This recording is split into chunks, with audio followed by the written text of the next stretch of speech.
The unsatisfactory findings made by the NKVD in Hitler's mouldy bunker a year after his alleged death were driving the Soviets mad. By now, 3 separate medical and forensic investigations had only managed to establish that there were more than excellent grounds to consider the human bodies they recovered to have been tampered with, dressed up forensically to appear to be Hitler and Eva Braun. After 3 investigations, the Soviets could not even establish a definite cause of death for either corpse, certainly ones that would in any way tie in to what the German captives were apparently telling them under interrogation. That is, that Hitler shot himself and may also have taken poison, and Eva Braun had munched on cyanide. The forensic evidence from the bodies showed cyanide capsule fragments in each mouth, but no evidence of cyanide compounds in any of the internal organs, a dead giveaway for a stage poisoning. Both bodies were already dead when the cyanide capsules were introduced into their mouths. There were absolutely no gunshot wounds on either body, and the woman had most likely died of artillery shrapnel wounds to the chest. The Soviets hadn't really found evidence in the bunker that 2 people had died in Hitler's sitting room, one by gunshot to the head.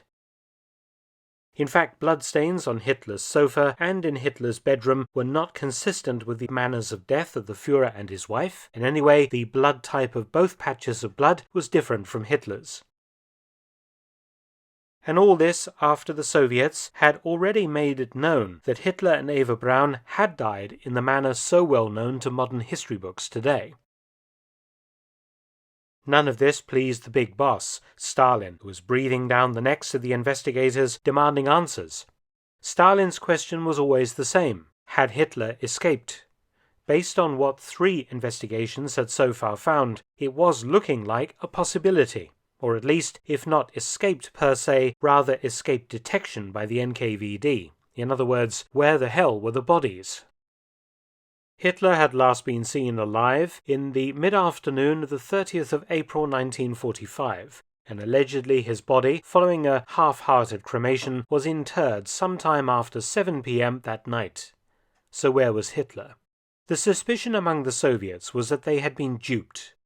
The 2 burned bodies had been left for them to find, fitted with sufficient forensic evidence that would lead them to identify them as Hitler and Eva Braun. That appeared to have been the conclusion of the 3rd NKVD investigation in 1946. But what about the Hitler suicide story? Could he have shot himself somewhere else on his body rather than his right temple? And could evidence be found that might yet prove the burned man who had Hitler's gold dental bridges in his mouth actually be Hitler? If you recall from episode 3, the first autopsy of the burned male corpse in May 1945 revealed that portions of the back of the skull was missing. In medical terminology, the top part of the occiput was missing, which is the top of the vault of the skull. The frustrated NKVD now theorized that Hitler had shot himself through the mouth, the bullet exiting through the missing piece of skull. This was despite there being no evidence from the post-mortem of a hole in the floor of the skull where any bullet would have had to have passed. Here comes the truly miraculous part of the story.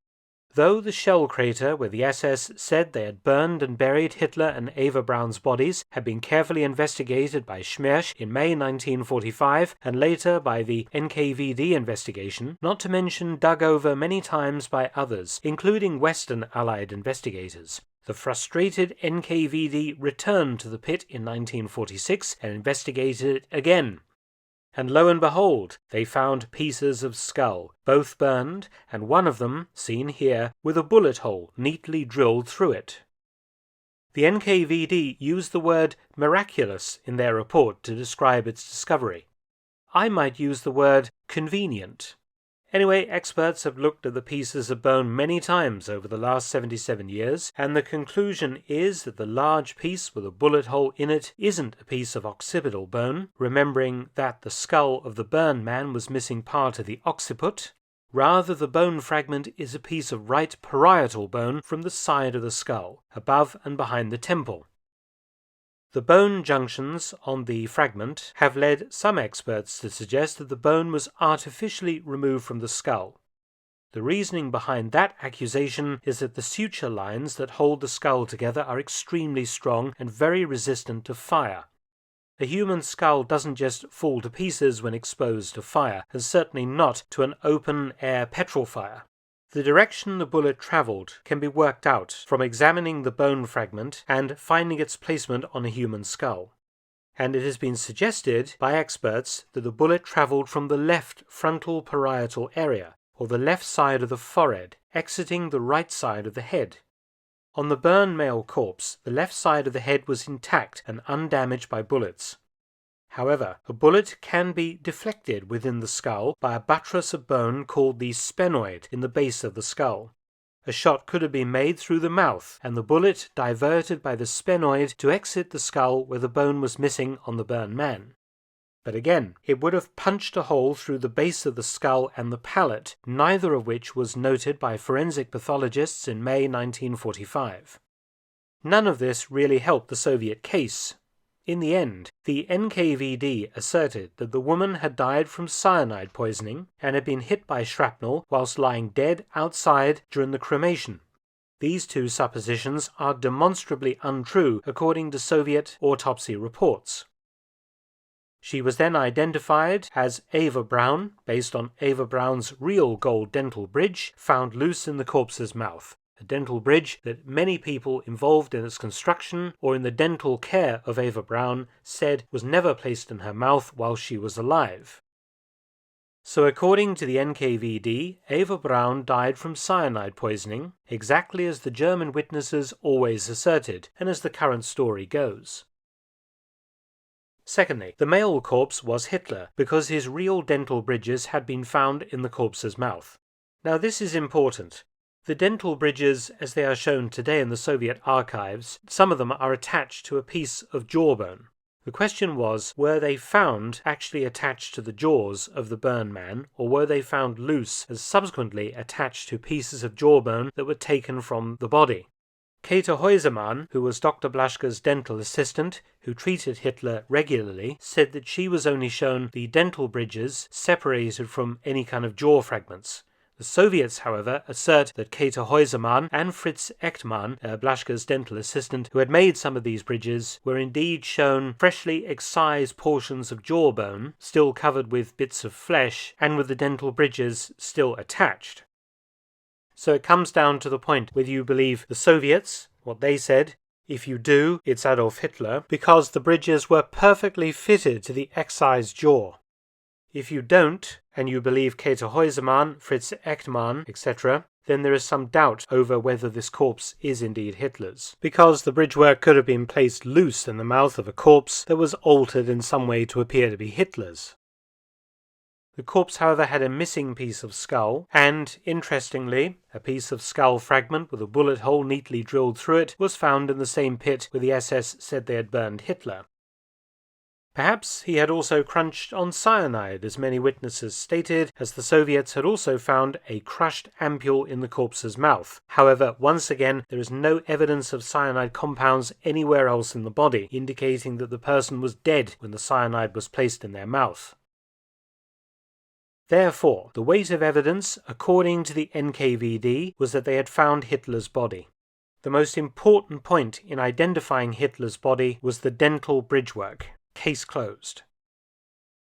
But if you followed all the Soviet evidence thus far presented in this series, you'll know that the only way the bodies were positively identified by the Soviets was by the selective cherry-picking of forensic evidence to fit their supposition, and ignoring all forensic evidence that contradicted that supposition. The supposition being that these are the bodies of Hitler and Eva Braun. The Soviet pathologists did their jobs properly, recording what they really found, but political forces decided how that evidence was ultimately presented. Incredibly, when the Soviet Union broke up in 1991, Western scientists were able to begin to properly test some of the artifacts the NKVD and Schmerz had recovered in 1945-46. The testing of the skull fragment was conducted via the University of Connecticut in 2009. Visual examination of the bone revealed that it was too thin to have been male, and the way the suture lines on the skull had come together corresponded to someone under the age of 40. Hitler was 56 at the time of his alleged death. The DNA analysis showed that the skull fragment came from a woman. DNA was also sequenced from bloodstains on wood and fabric from the sofa from Hitler's sitting room, where Hitler supposedly had shot himself. It was definitely identified as male. One of the main Soviet points of evidence for Hitler's death, the skull fragment with the bullet hole, was shown to be bogus. There is a suggestion that this was actually planted by the NKVD in the shell crater, so they could tell Stalin absolutely they have found evidence that Hitler shot himself. And of course, somebody made a mistake, and any kind of forensic examination by outsiders of this information, free of political taint, can see that it does not fit with the story. We also know, of course, there is no story that Eva Braun was shot in the head or shot herself through the head. So again, probably this skull fragment cannot be tied to Eva Braun either. Where it came from, we will never know. So where does all this leave the established story concerning the deaths of Hitler and his wife? Well, it leaves a lot of unanswered questions, and a feeling that there is something more than a little strange with the burned body of the man and woman found in the hole in the Reich Chancellery garden. You can also understand how this and other aspects of this story have fueled rumours that Hitler escaped in 1945. However, there is also another theory about what happened to Hitler, and it's a theory backed by some evidence, and it's interesting because this theory has been seemingly overlooked in the void between the Soviet investigation and the deluge of endless conspiracy theories concerning Hitler escaping to Argentina, Antarctica, or the moon. It seems historians just chose to ignore it. Tune in next time and discover what may be the most convincing argument for what happened to Hitler and Eva Braun's bodies. Many thanks for watching. Please subscribe and share, and also visit my audiobook channel, War Stories with Mark Felton. You can also help to support both of my channels at PayPal and Patreon. Details in the description box below.